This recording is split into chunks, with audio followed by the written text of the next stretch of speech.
గరిమెళ్ళ బాలకృష్ణ ప్రసాద్ గారికి పద్మశ్రీ లభించింది. అలాగే పద్మావతి అమ్మవారి యొక్క వాహన సేవలు మీరు ఇక్కడ వీక్షించండి. అమ్మవారు ఇక్కడ 5 వాహనాల్లో మనకిప్పుడు కనువిందు చేయనున్నది ఈ వీడియోలో. ఈ వీడియోని మీరు స్కిప్ చేయకుండా చూసి అమ్మవారి యొక్క ఆశీస్సులు పొందుతారని నేను కోరుకుంటూ ఉన్నాను. అయితే వీడియోలోకి వెళ్ళిపోదాం. గరిమెళ్ళ బాలకృష్ణ ప్రసాద్ గారు మనందరికీ కూడా తెలిసినవారు.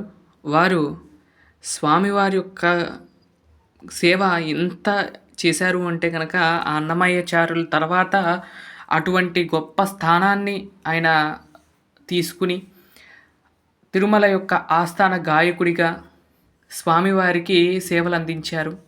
ఎన్నో పాటలను మనందరికీ కూడా పరిచయం చేశారు. అలాగే ఎంతోమంది శిష్యుల్ని తీర్చిదిద్దారు. ఈ అన్నమాచార్యుల ప్రాజెక్టు మీద ఆయన్ని ఈ యొక్క గౌరవాన్ని అందించటం, అలాగే ఆ యొక్క అన్నమాచార్యుల యొక్క సంకీర్తనలు వీరిచే పాడి మనకి అందించారు. వారి సాంగ్స్ వింటూ ఉంటే తన్మత్తంలోకి వెళ్ళిపోతాము. అసలు మనం ఇక్కడ ఉండము, అంత బాగుంటాయండి. ఆయన యొక్క ఆ వాయిస్ కానీ ఆయన పాడే ప్రతి పాట కూడా చాలా అద్భుతంగా ఉంటాయి. ఇప్పటికీ కూడా తిరుమలలో కానీ తిరుపతిలో కానీ బ్రహ్మోత్సవాలు అవి కూడా జరుగుతూ ఉంటాయి కదా, రాముల వారి కానీ ఒకవేళ తెప్పోత్సవాలు కానీ ఇటువంటి సేవలు జరిగినా ఈయన గారి పాట కంపల్సరీ మనకు టీవీలో వినపడుతుంది. అంత గాత్రం చాలా బాగుంటుందండి. ఆ సాక్షాత్తు వెంకటేశ్వర స్వామి వారే మళ్ళీ ఆయన ఆ అన్నమాచారులని మళ్ళీ ఈ యొక్క రూపంలో చేశారా అన్నట్లుగా, సృష్టించారా అన్నట్లుగా అనిపిస్తూ ఉంటుంది. అంత చాలా బాగుంటాయండి. నేనైతే ప్రతిరోజు కూడా ఏదో ఒక సమయంలో ఆయన యొక్క పాట వింటాం, చాలా అద్భుతంగా అనిపిస్తూ ఉంటుంది. మన శాంతి నిలయంలో ఏ కార్యక్రమం ఏమైనా జరిగిన ఆయన పాటను ఫోన్లో పెట్టి వింటుంటే కొన్ని పాటలు ఉంటాయండి. అసలు ఆయన అవి ఎలా స్వర చేశారో కానీ ఆయన కరెక్ట్గా అవి భలే సెట్ అవుతాయి. అమ్మవారికి సంబంధించిన తరంబ్రాల పాట కానీ, బ్రహ్మ కడిగిన పాదం కానీ, అలాంటి పాటల్ని అసలు తరంబ్రాల పాట జరుగుతూ ఉంటుంది తిరుమలలో. అసలు స్వామి సాక్షాత్తు పొంగిపోతారేమో అన్నట్లుగా అనిపిస్తుంది. ఆ పాట విన్నప్పుడల్లో కూడా ఏదో ఒక వైబ్రేషన్ అయితే మనలో వచ్చేస్తుంది. అంత బాగుంటుందండి ఆ పాట. తరంబ్రాల పాట కావచ్చు, లేదంటే బ్రహ్మ కడిగిన పాదము కావచ్చు, చాలా విశేషమైన కృషిని అయితే చేశారు ఆయన. వారికి ఈ యొక్క పద్మశ్రీ అవార్డు రావటం చాలా ఆనందకరం. ఆయన చేసిన పాటలు కానీ, ఆయన ఎప్పుడూ కూడా నిత్యం కూడా చివరి వరకు కూడా స్వామివారి యొక్క సేవలో స్వామివారి యొక్క పాటలు పాడుతూనే ఆయన ఆ వెంకటేశ్వర స్వామిలోకి ఐక్యమయ్యారు. గత సంవత్సరం మార్చిలో వారు స్వామిలో ఐక్యమయ్యారు. ఆ తర్వాత ఈ యొక్క అవార్డు రావటం, కానీ ఆయన ఉండంగా వచ్చుంటే చాలా అన్నట్లుగా అనిపించింది. ఆయన ఉండంగా ఆయన తీసుకుంటే ఆ యొక్క పద్మశ్రీ అవార్డు చాలా బాగుండేది. కాకపోతే స్వామివారు ముందే వారిని రప్పించేసుకున్నారు పైకి. అలాగే కొంతమంది అలా స్వామివారి యొక్క సేవలు చేస్తూ స్వామిలోనే ఐక్యమైన వాళ్ళు చాలామంది ఉన్నారు. అయితే నేను ఒక్క వ్యక్తి గురించి నా చిన్నప్పటి నుండి కూడా నేను ఆయన్ని చూడాలి, ఆయన్ని కలవాలి అనుకున్నాను. వారెవరో కాదండి, మీ అందరికి కూడా తెలుసు. అప్పట్లో పింక్ డైమండ్ పోయిందని చెప్పి కానీ కేసులు అవిని ఆయన ఎవరో కాదండి, డాలర్ శేషాద్రి గారు. డాలర్ శేషాద్రి గారు కూడా నాకు తెలిసినంతవరకు ఆయన గురించి నేను తెలుసుకుంది ఏంటంటే కనుక 3 సార్లు హార్ట్ అటాక్ అయినా కూడా, సీవియర్గా వచ్చినా కూడా 3 సార్లు తట్టుకొని నిలబడ్డాడండి. అది కూడా కొండ మీద ఉండంగా స్వామివారికి సేవలో ఉండంగానే జరిగినాయి. తర్వాత ఒకసారి సింహాచలం అప్పన్నద స్వామివారి దర్శనం చేసుకుని ఆ తర్వాత అక్కడ జరిగే కోటి దీపోత్సవం కార్యక్రమంకి సిద్ధం చేస్తున్న సమయంలో గుండెపోటు రావడంతో అక్కడ ఆయన చనిపోయారు. ఆయన స్వామివారికి దగ్గరుండి అన్నీ కూడా సేవలు అయితే జరిపిస్తూ ఉండేవాళ్ళు. నేను టీవీలో చూసేవాడిని అప్పట్లో. ఆయన ప్రతి సేవలోనూ, వాహన సేవలో కావచ్చు, ప్రతి దాంట్లో కూడా అలంకారంలో కానీ స్వామివారికి ఎలా చేయాలి అలా చేయాలని చెప్తూ ఉంటారండి. చాలా విశేష కృషి చేశారు. అయితే స్వామివారికి ఈ సమయంలో ఎలా ఉండాలి, ఈ సమయంలో ఎలా చేయాలని కూడా మొత్తం వివరిస్తూ అక్కడ వాళ్ళందరినీ కూడా కలుపుకుని పనులైతే చేయించేవారండి. అలాంటి వారిని నేను కలుద్దాం అనుకున్న లోపే ఆయన ఆ వెంకటేశ్వర స్వామిలో కలిసిపోయారు. వీళ్ళందరూ కూడా ఒక ఒక జన్మలో అన్నమాచార్యులు ఒక్కొక్క జన్మలో మునిగా ఋషిగా పుట్టిన వారే వీరందరూ కూడా. వారిని మళ్ళీ పుట్టించుకునే స్వామి వారి చేత సేవలు అందించుకుంటూ ఉన్నారు తిరుమలలో.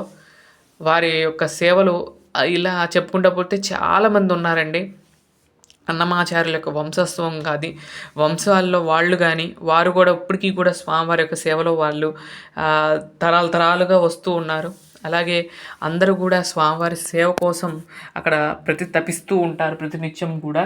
అలా స్వామివారికి చేయించుకోవటం కోసం స్వామి కొంతమందిని అలా పుట్టిస్తారు అనేది నేను నమ్ముతూ ఉంటాను. అలాగే ఈయనకి పద్మశ్రీ రావటం చాలా అద్భుతంగా అనిపించింది, చాలా ఆనందకరంగా అనిపించింది. వారి యొక్క గాత్రం, వారు చివరి వరకు కూడా స్వామివారి యొక్క సంకీర్తనలు పాడుతూ వారి జీవితంలో స్వామివారిని అలా నింపుకో ఉన్నారు. వారు సాంగ్స్ పాడుతుంటే సహస్ర దీపాలంకరణ సేవకు వస్తూ ఉండేవారు. అక్కడ కూడా కొన్ని పాటలు ఉంటాయి. అలాగే ఇంకా వేరే వాళ్ళ సంగీతకారులు ఎవరైనా సరే ఒకటే పాడేవాళ్ళండి. ఏంటంటే ఈయన కనుక వస్తే బాలకృష్ణ గారు వస్తే కనుక ఆ రోజు పురంధరదాసు సంకీర్తనలు కూడా ఈయనే పాడేవాళ్ళు అంటండి. అంటే నేను చూసిన వరకు మాత్రం ఈయనే పాడేవారు ఆ రోజు. 2 పాటలు, ఈ 2 అవి 2 4 పాటలు ఆయనే పాడేవారు. కానీ పురంధరదాసు వారి యొక్క సంకీర్తనలు కూడా వీరు చాలా అద్భుతంగా చేశారు ఆ పాటలన్నీ కూడా. అలాగే ఆయన గొంతు మాత్రం అద్భుతం అనే చెప్పుకోవాలండి. ఆయన గొంతులో ఆయన పాడుతూ ఉండగా మనం మైమరిచిపోతాం. మనం ఇక్కడ ఉన్నామా వేరే చోట ఉన్నామా అని కూడా తెలీదు.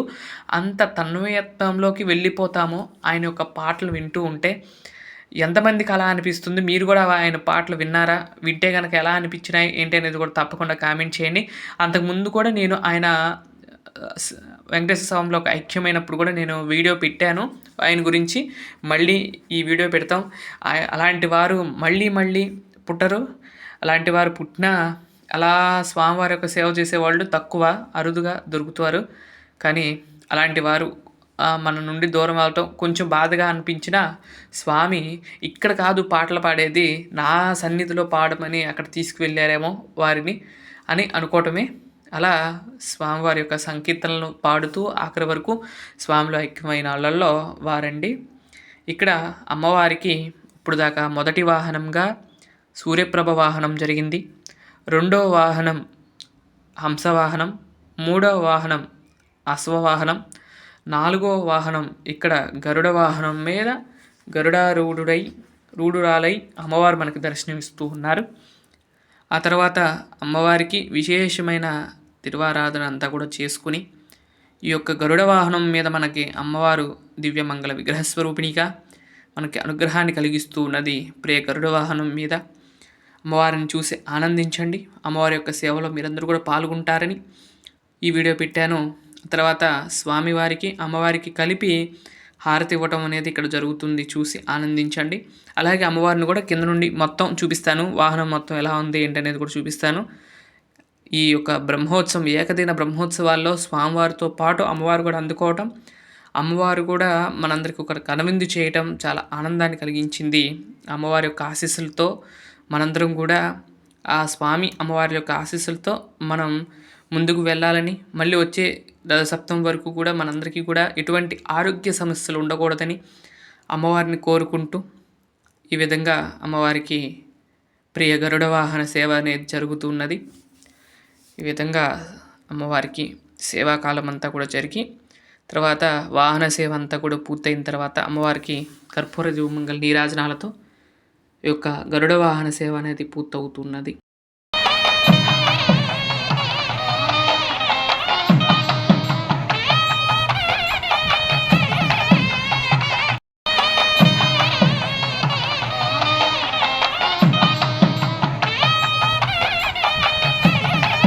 అమ్మవారికి ఈ విధంగా గరుడ వాహన సేవ పూర్తయింది. ఆ తర్వాత అమ్మవారు చిన్ని సిరుల చిన్నారి పద్మమ్మ చిన్న శేష వాహనంపై మనకు దర్శనమిస్తూ ఉన్నది.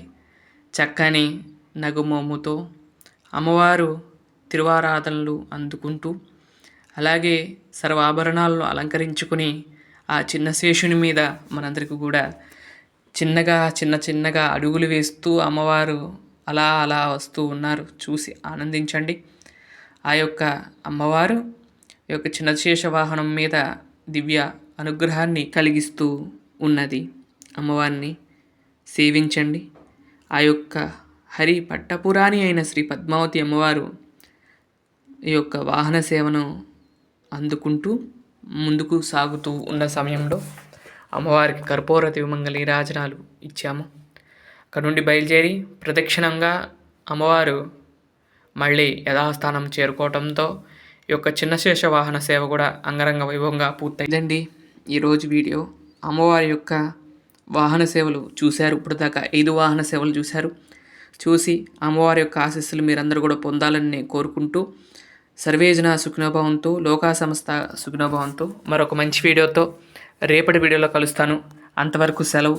నమస్కారం. ఓం నమో వెంకటేశాయ. ఓం నమో పద్మావతీ దేవ్య నమః. అందరికీ కూడా మరొక్కసారి ఆ అమ్మవారి యొక్క ఆశీస్సులు మీ అందరి మీద ఎల్లప్పుడూ ఉండాలని నేను కోరుకుంటూ ఓం